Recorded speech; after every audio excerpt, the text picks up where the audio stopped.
All right, happy Sunday evening, I guess. All right, new project for the week.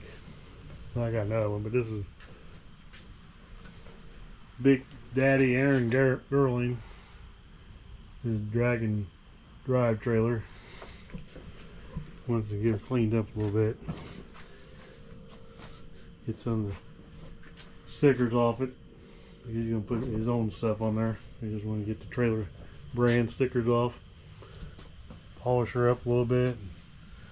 It's kind of dull looking. Clean her up and polish that up a little bit and see what it looks like. Called me up and asked me if I shine her up a little bit. I said, well, let me come get it and we'll see what we can do. This happens to fit my garage perfect. So, alright. Y'all have a good work week. And stay cool. It's been hot. So, catch y'all later. Do an after video. See how it turned out. Alrighty, talk to you later.